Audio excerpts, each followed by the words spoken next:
সুরূপার রন্ধনশালায় আজকে তোমাদের জন্য কি নিয়ে এসেছি দেখো। আজকে 31st, আজকে একটু বিশেষ কিছু করছি। তার কারণ হচ্ছে আজকে আমার হাজব্যান্ডের 12টার সময় কেক কাটা, মানে 1 জানুয়ারি ওনার জন্মদিন। তার জন্য আমরা 31st আর 1 জানুয়ারি দুটো ভীষণ সুন্দর করে সেলিব্রেট করি। তা আজকে দেখো আমি কি নিয়েছি। এখানে একটু কাবাব করার ইচ্ছা আছে। তা কাবাবের জন্য আমি যে চিকেনটাকে খুব জল ফল ঝরিয়ে ভালো করে নিয়েছি, যাতে এতে একটু জল না থাকে। এবার আমি এইটা নিয়েছি, এইটাকে আমি এই এর মধ্যে এখন নেব না, এখন এর মধ্যে নিয়ে নেব। এখানে আমার 500 গ্রাম চিকেন আছে। হ্যাঁ,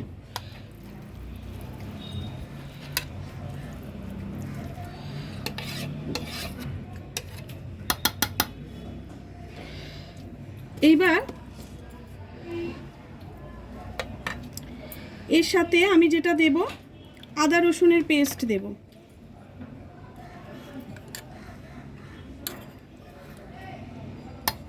তোমরা তোমাদের চিকেন অনুযায়ী পরিমাণ মতো আদা রসুনের পেস্ট দেবে। তার মধ্যে আমি একটু গরম মশলা দেব, তার মধ্যে দেবো বেকিং সোডা,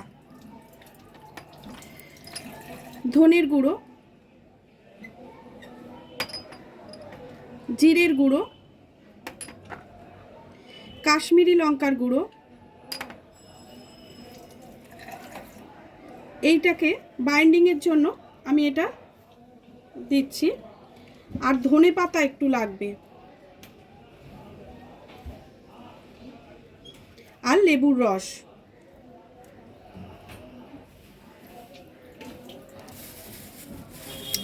এটা অনেকটা হয়ে গেছে, আমি একটু নাড়িয়ে নিয়ে তারপরে একটু কমে গেলে লেবুর রস দেবো, আবার ধনে পাতা দেবো, একটু ঘি দেবো। দেখো পুরোটা একসঙ্গে ভর্তি হয়ে গেছিলো, তো ঘুরছিল না জানো তো, ওই জন্য আমি এটা হাফ হাফ করে নিয়েছি। যে ইনগ্রিডিয়েন্টসগুলো পড়েছে তো এখন একটু ভরে গেছিলো, এই হাফ হাফ করে নিয়ে আর একবার ঘুরিয়ে নিচ্ছি। ঘুরিয়ে নিচ্ছি, তা ওর মধ্যেই আমি ধনে পাতাটাও দিয়ে দিলাম। ধনে পাতাটা একেবারে হয়ে গেলে তারপরে আবার আমি ভালো করে হাত দিয়ে মিক্সিংটা করে নেব। আর একটু লেবুর রস এতে দিয়ে দেবো। ঘিটা আমি মেশাবার সময় দেবো, দেখিস।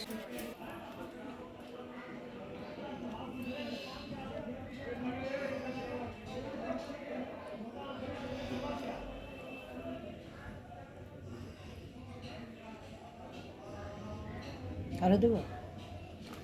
এইবার এটাকে মিক্সড করতে হবে।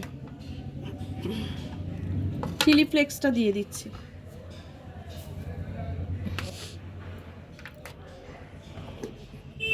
কাঁচা লঙ্কা আমি দিইনি, আমি চিলি ফ্লেক্সটা দিই। এবার এইটাকে এর সঙ্গে দিয়ে একবার ঘুরিয়ে নিতে হবে।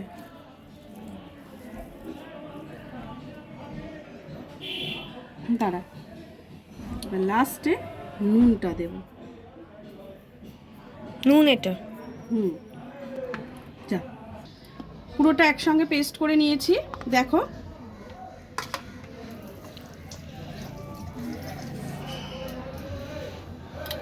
দেখো খুব সুন্দর পেস্ট হয়েছে।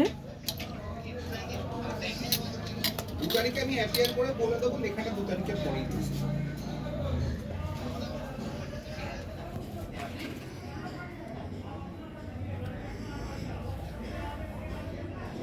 আমি এবার এটাকে বাটিতে ঢেলে নিচ্ছি, নিয়ে 4 ঘন্টার জন্য প্রিজার্ভ করে রেখে দেব। তারপরে আবার ঘুরে আসবো, তখন আবার তোমাদেরকে দেখাবো। দেখো এটা প্রায় 4-5 ঘন্টা হয়ে গেছে, আমি বের করে নিয়ে এসেছি। একটু শক্তও হয়ে গেছে দেখো। আর এর মধ্যে আমি একটু ঘি দিয়ে দিচ্ছি। এবার এটাকে ভালো করে ঘি দিয়ে ভালো করে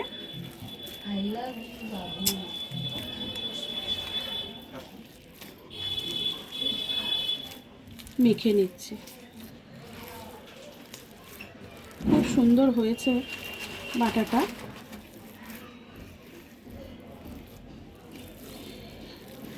শেপটা দেওয়ার পরেও আমি এখন কিছুক্ষণ আরও রেখে দেব।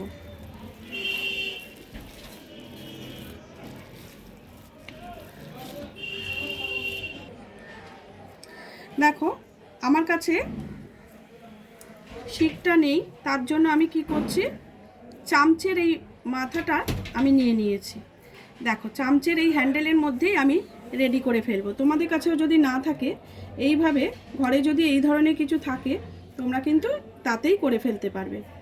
এটা কিন্তু খুব ভালো একটা প্রসেস, আমি এর আগেও করেছি, এটার মধ্যে দিয়েই করেছি। যদি বলো দিদি এটা কেন কিনে নাওনি, এটা আমার ভুল, তোমরা ঠিকই বলছো, কিন্তু যেহেতু এটা আছে, দেখো কি সুন্দর শেপে চলে এসছে। দেখো এবার এটাকে আমি আস্তে করে বের করে নেব।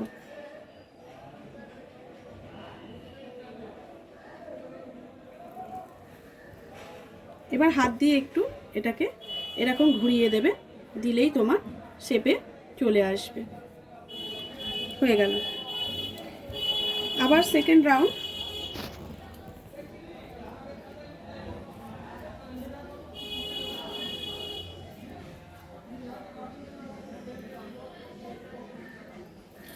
এইভাবে ঘরের জিনিস দিয়ে অনেক কিছু হয়ে যায়। তোমাদের নিশ্চয়ই ডাল কাটা আছে ঘরে, ডাল কাটা দিয়েও করতে পারো, ওতেও সুন্দর হয়। আমার কাছে এই শেপটা থাকে বলে আমার এটাতে সুবিধে হয়। এটা এই চামচেটা আমি খুব যত্ন করে রাখি, যাতে আমি পরবর্তী সময়ে যতক্ষণ না কিনে উঠছি, মানে মনে থাকে না, সব কিছুই আনি, এটার কথা মনে থাকে না, এই যখন করি তখন আমার মনে পড়ে। দেখো একটা শেপে চলে এসেছে। এবার এটাকে আমি বের করে নিয়ে হাত দিয়ে একটু শেপে এনে নিলেই রেডি হয়ে গেল আমার শিক কাবাব।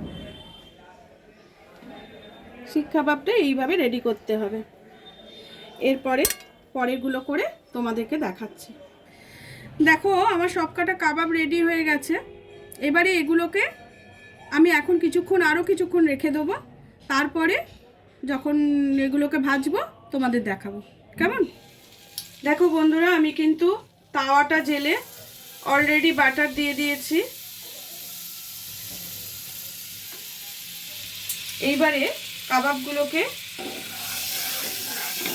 আঁচটা কম করে কাবাবগুলোকে এর মধ্যে দিয়ে ফ্রাই করব।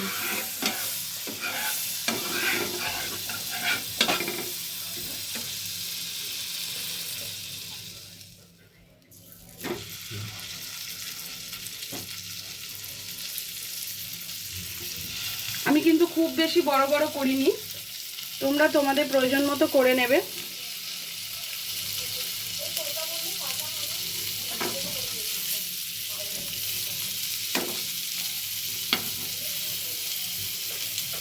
তোমরা যদি সাদা তেলে করতে চাও তাও করতে পারো, তবে বাটার বা ঘি এসবের দ্বারা করলে জিনিসটা খুব ভালো হয়।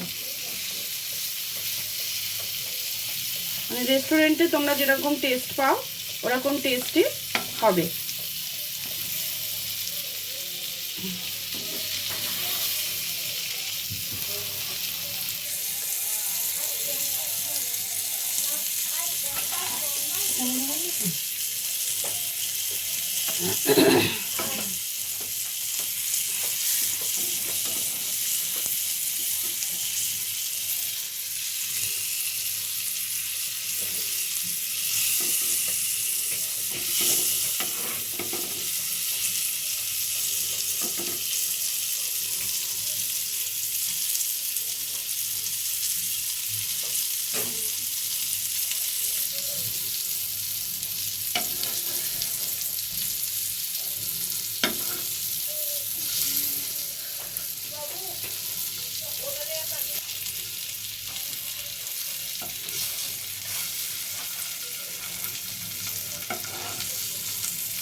দেখো রেস্টুরেন্টের মতো করতে গেলে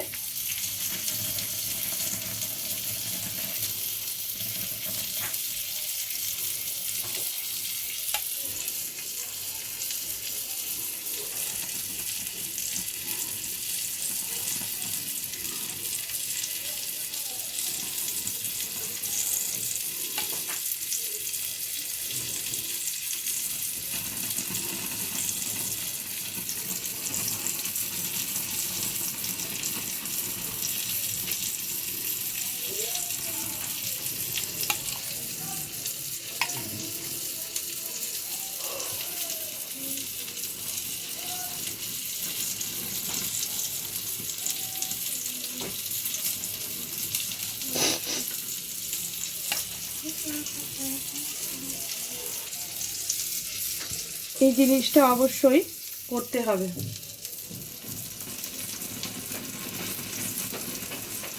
তবে একটা স্মোকি ফ্লেভারও আসবে।